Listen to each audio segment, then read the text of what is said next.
ಉತ್ತರ ಕರ್ನಾಟಕದ ರೈಲ್ವೆ ಅಭಿವೃದ್ಧಿ ಹಾಗೂ ಬೇಡಿಕೆಗಳ ಈಡೇರಿಕೆಗಾಗಿ ಪತ್ರ ಬರೆದ ಸಂಸದ ಬಾಂಡ್ಗೆ.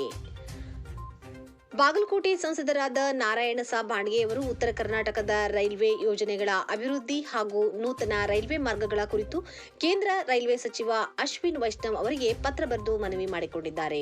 ಲೋಕಾಪುರದಿಂದ ಧಾರವಾಡ ನೂತನ ರೈಲ್ವೆ ಮಾರ್ಗವನ್ನು ಕೂಡಲೇ ಅನುಮೋದನೆ ನೀಡಿ ಮುಂಬರುವ ರೈಲ್ವೆ ಬಜೆಟ್ನಲ್ಲಿ ಅನುದಾನ ಒದಗಿಸಬೇಕು.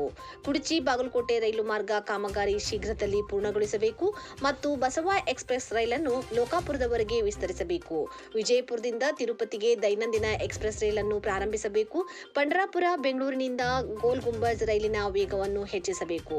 ವಾರದ ಹುಬ್ಬಳ್ಳಿ ಹಜರತ್ ನಿಜಾಮುದ್ದೀನ್ ರೈಲಿನ ವೇಗ ಕೂಡ ಹೆಚ್ಚಿಸುವ ಜೊತೆಗೆ ಅದನ್ನು 5 ದೈನಂದಿನ ಸೇವೆಗಾಗಿ ಪರಿವರ್ತಿಸಬೇಕೆಂದು ಪತ್ರದಲ್ಲಿ ಉಲ್ಲೇಖಿಸಿದ್ದಾರೆ ಮತ್ತು ಆದಷ್ಟು ಬೇಗ ಈ ಎಲ್ಲ ಬೇಡಿಕೆಗಳನ್ನು ಈಡೇರಿಸಲು ಕ್ರಮ ವಹಿಸಬೇಕೆಂದು ಸಂಸದ ನಾರಾಯಣಸಾಬ್ ಬಾಂಡ್ಗೆ ಅವರು ಕೇಂದ್ರ ರೈಲ್ವೆ ಸಚಿವ ಅಶ್ವಿನ್ ವೈಷ್ಣವ್ ಅವರಿಗೆ ಮನವಿ ಮಾಡಿಕೊಂಡಿದ್ದಾರೆ.